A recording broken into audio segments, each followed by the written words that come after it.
Welcome to Unleashing Happiness. I am your host, Cecilia Hendricks, and I'm super excited that you're here.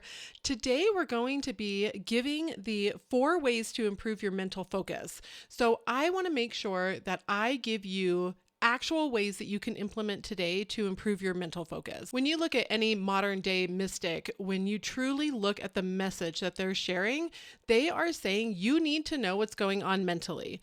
You need to figure out where your attention is, where your focus is, what it is that you're actually giving your mental attention and focus to. When you want to make any kind of change to your life, the first thing that you should do is start to pay attention to where you are currently placing your mental focus, right? So you want to actually know what you're paying attention to. What are you giving life to? What you give that life to with your attention is actually what's going to increase in your life. This is how the law of attraction, law of assumption works. Those principles are saying what you pay attention to is what you're going to receive back in life. In The Power of Awareness by Neville Goddard, he says the changes which take place in your life as a result of your changed concept of yourself always appear to the unenlightened to be the result, not of a change in your consciousness, but of chance, outer cause, or coincidence. However, the only fate governing your life is the fate determined by your own concepts, your own assumptions. For an assumption, though false, if persisted in, will harden into fact. And the other quote that I really love that's about this and really connects how these teachers are teaching us to pay attention to where we're dwelling, pay attention to where we're putting our mental focus and the things that we're doing, is Carl Jung. And one of his most famous quotes is, "Until you make the unconscious conscious, it will direct your life and you will call it fate." And that's exactly what we're going to talk about today is 1, how you can use these unconscious behaviors that you have to shift your mindset and make sure that you are living and creating a life that you truly want. And then I'm going to give you 4 ways that you can actually implement this into your life today to improve your own focus. Because the more that you focus, the better off you'll be. Okay.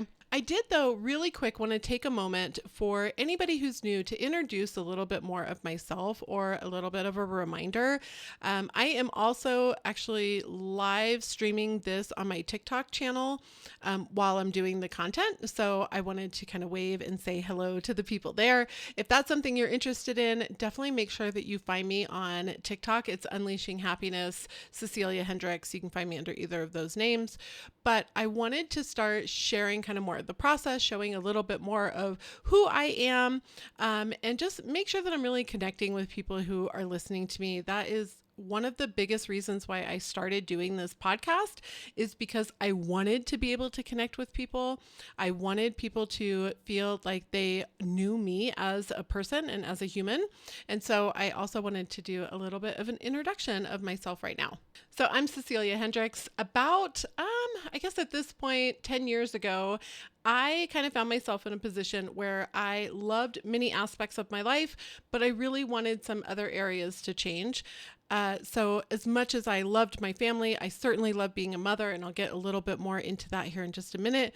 I just needed something else. I was not feeling overly fulfilled. I was in a career that I really didn't love all that much. Actually, I loved the career. I was doing marketing and social media, but I didn't like the company I was at. I felt like I wasn't really being supported. I wasn't growing. And so I wanted to figure out a way to feel like I had more control over my own destiny. And so that actually landed me into watching the Source documentary, which was talking a lot about the law of attraction.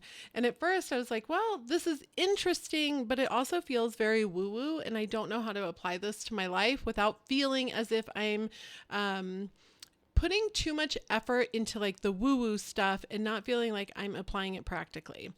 And this kind of led to me finding Neville Goddard a few years later, who I absolutely love. Neville Goddard is probably my favorite mystic that I have read.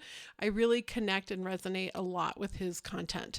And so once I found Neville Goddard, I started to really lean into the law of assumption and making conscious choices of how I wanted to direct my thoughts and my attention to create a life that I actually really loved.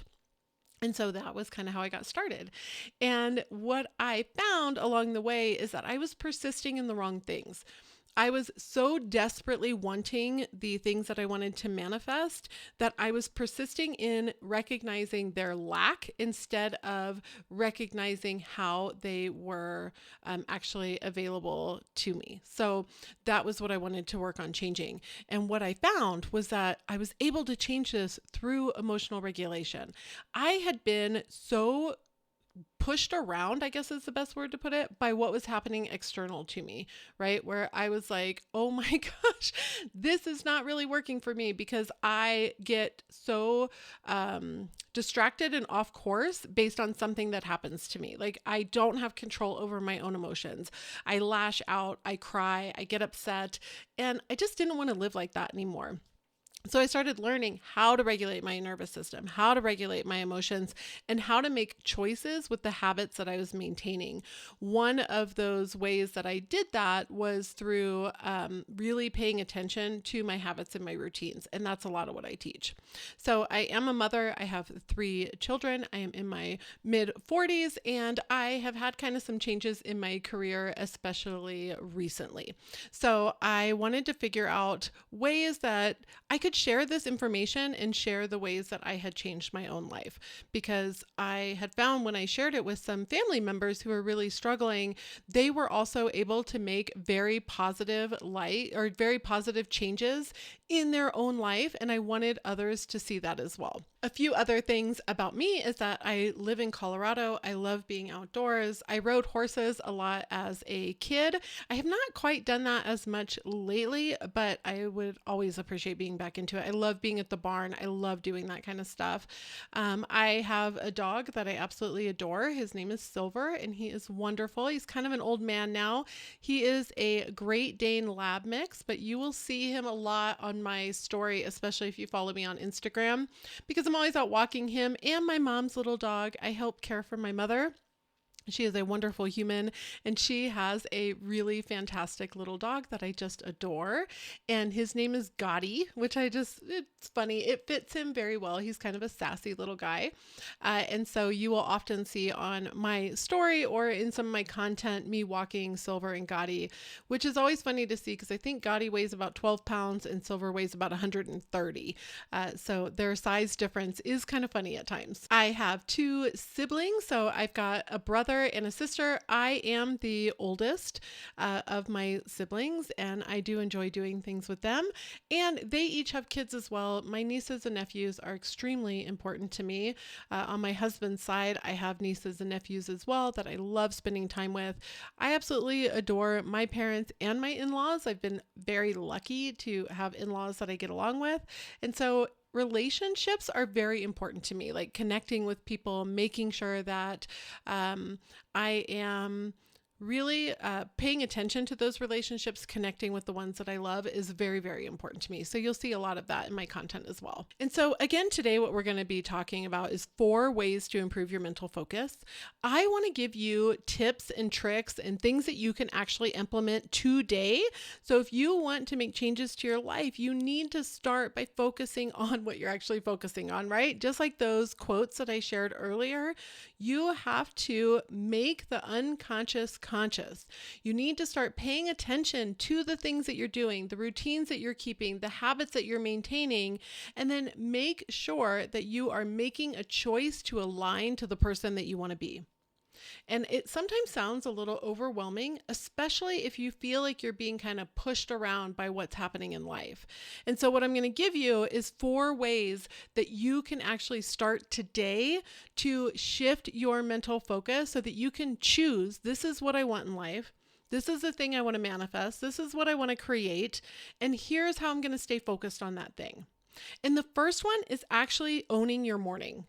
To create a simple morning routine that is aligned to the person that you want to be and is making choices to remain focused. A morning routine does not need to be some crazy off the wall 15-step thing that takes you 4 hours. I know that it can, and I know that we see a lot of people online who do, but there's actually some very simple steps that you can do to make sure that you're remaining focused and that you're setting yourself up to have a productive and focused day. This will actually help you with your concentration. So I'm going to go ahead and give you kind of a simple morning routine that if you can find a way to implement this, and you got to figure it out for your own life, right? You don't have to wake up at 5 o'clock in the morning. You can just wake up with 30 minutes extra in your morning to make sure that you're able to focus on the things that you want to focus on.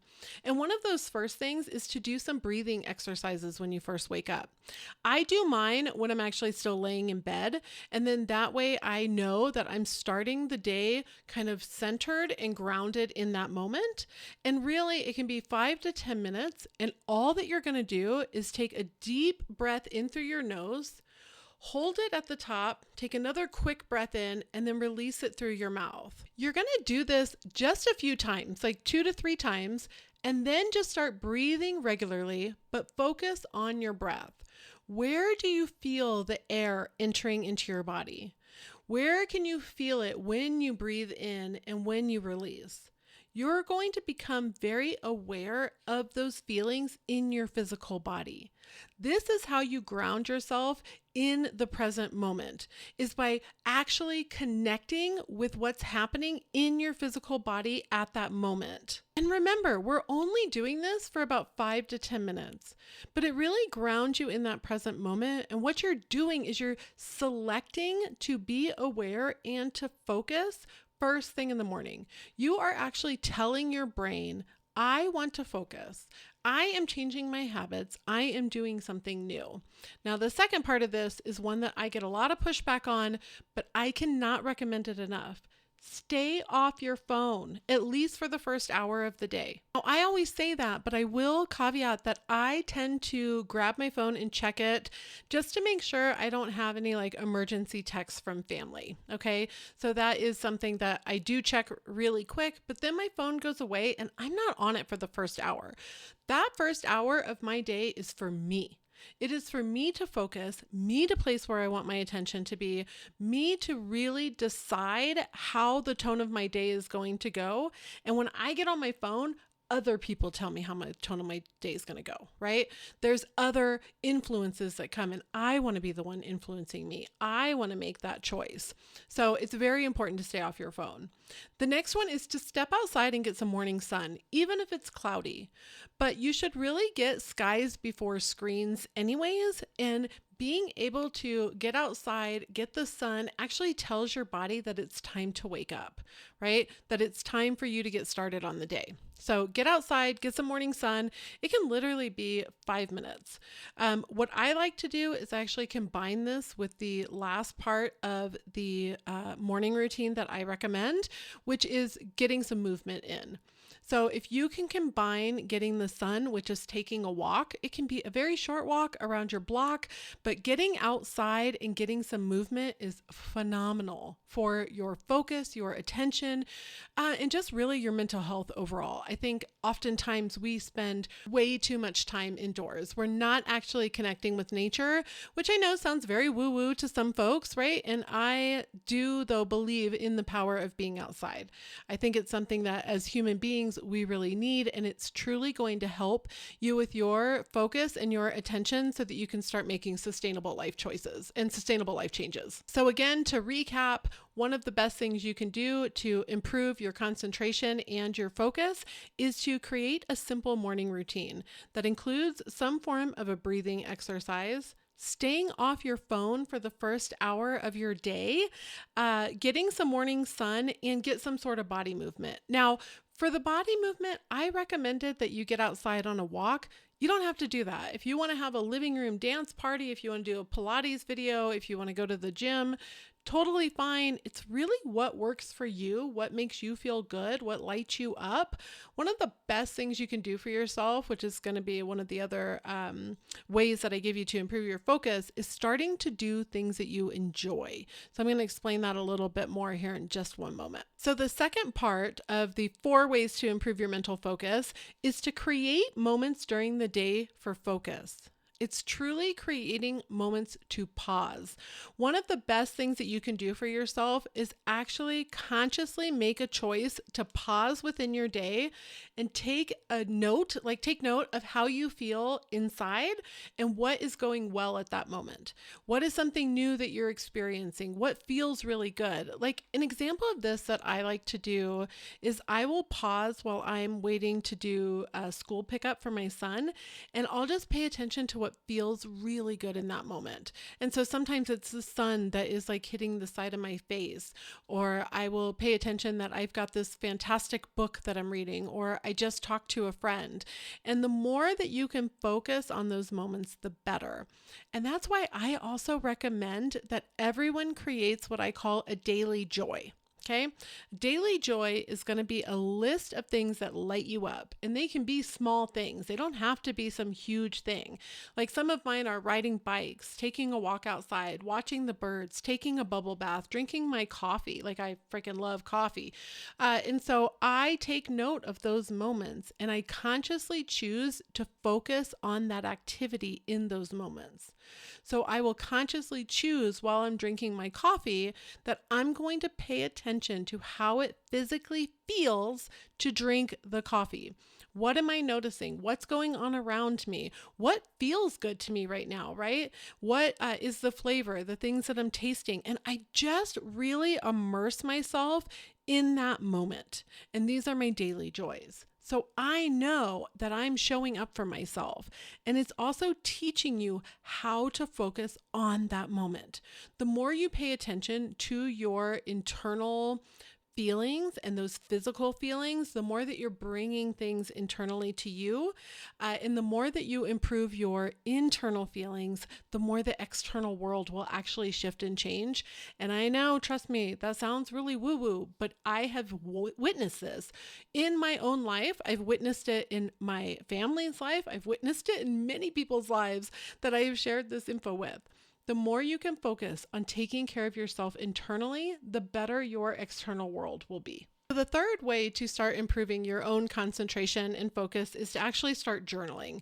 So I know sometimes it's like, do I really want to start a journaling practice? Especially if you're anything like me, I really hesitated to start journaling, and I don't know why, but I just had some hesitance to actually get my thoughts out on paper. And it's really been a truly life-changing process and habit that I created because I'm able to connect with what I'm really feeling. I don't have to deny it. I can get it out on paper, and then I can actually take a look back at what I've been feeling and what has changed and start to actually see patterns within myself as well. So it is really great to start a journaling practice. You can start asking yourself questions in that journaling practice. Now you can find prompts online all over the place. I've got tons of prompts that you can have as well, but you can also just start to ask yourself questions like, what am I feeling today? What do I want to focus on? What is my intention for today? How can I align today to the person that I want to be? And you just start to write that stuff out, and getting it out of your brain and onto paper is fantastic. And as a side note, I want to recommend if you struggle with your mind spiraling, right? And you like kind of have these like negative thoughts that are just coming like, man, I can't get this to stop. One of the best things that you can do is actually start to journal. There is a process in your brain that makes it kind of pause a little bit and think a little bit harder when you're writing something down than when you're just saying it out loud to yourself or when you're like repeating it in your head. So if you are spiraling, definitely grab some paper and just start getting the thoughts out. Even if it's just a hot jumbled mess, get it out, and eventually you'll start to pull your thoughts back, and you'll kind of stop this like cycle of spiraling and like ruminating over thoughts that you don't want to. And I think one of the important things to note in this is that you really don't have to decide that your feelings and emotions are negative versus positive. Okay. I think we get into this a lot, and this is a little bit of a side note as I'm doing this content, but when you instead look at something as, is this beneficial to me or is it not beneficial? Then you can actually decide on what you want to do. What do I want to do with this thought? What do I want to do with this feeling? Is it beneficial to me? Because sometimes anger is beneficial, right? Sometimes being sad can be beneficial depending on what's actually going on. And it depends on how long you dwell in it. So you don't want to deny what you are feeling, but instead get curious about what you're feeling. Is it beneficial to your life right now? And is it actually aligned to the way that you want to feel, the way that you want to behave, the things that you want to do? And then the last one, you may not be surprised by what I'm going to recommend for your fourth way to improve your focus, but it's to start spending more time outside. So I definitely believe in the power of taking an outside walk, right? If you like to run, take a bike ride, whatever it is, but just spending more time outside will actually greatly improve your focus. Now, I want to caveat that I would prefer that you put your phone away for this, right? We don't need to have our phones attached to us at all times, and you can actually sit with what you are feeling outside. But if you want to go out and play on your phone, that's fine too. I'm just saying my recommendation is that the phone doesn't go with you, but that's not to say, of course, that it can't, right? But the theme that you may have noticed through all of these tips and things that I've joined throughout this episode is that what's really important is to make sure that you are paying attention to that present moment. And you can do that in so many different ways, either by focusing on your breath, what it feels like to breathe in, feels like to breathe out. Start paying attention to sounds around you. So I may go sit outside for a little bit for 10-15 minutes out on my front porch, and I'll just listen to what I can hear around the neighborhood. Do I hear birds chirping? Which, as a side note, I love birds. I just think it's so fun to sit and listen to them. Or I might hear dogs barking, or do I hear a child laughing, or do I hear somebody, mowing their lawn? And you can really just spend some time focusing on the sounds around you, or you can pick something to see. How many things around you can you find that are red? How many things around you can you find that are green? And doing this just really grounds you in the present moment. And coming close into this present moment, paying attention to the moment you're in, you'll start to actually feel a true shift internally. It physically feels different in your body. You don't have to focus on anything else. You don't need to concern yourself with what happened yesterday, and you don't need to concern yourself with what's going to happen tomorrow. Just sit in the moment that you're in. So I certainly hope that you found these beneficial. I'm going to go over really quick the ones that I recommended. So these were 4 ways to improve your mental focus. They're all things that you can implement today, starting right now. They're simple. They're not crazy, right? They're just very simple things that you can start today. So the first one is to create a simple morning routine that really aligns you to productivity and focus. The second one is to create moments during the day to pay attention to your present moment and things that are going well around you. The next is to start journaling. And again, that's one that I really kind of pushed back on for a while, but I think it's a very, very beneficial. And then the last one is spend more time outside. So I like to go on an outdoor walk, but sometimes it's also lovely just to sit on my front porch and read a book. I like to sit and, watch the birds. I've got a lot of bird feeders out in my backyard. It's just something that I really love. And so the more time that you can spend outside, the better you'll feel overall. I just think we are built to be outside. We are made to experience nature. So I wish you nothing but the absolute best. If you have any questions, you can always email me. It's unleashinghappiness@ceciliahendricks.com. If you are watching this on YouTube, you can leave a comment down below. And otherwise, I hope that you have a really beautiful week. I hope that you implement these into your own life so that you can start improving your focus. Because the more that you master your own moods, the more that you'll truly master your own life.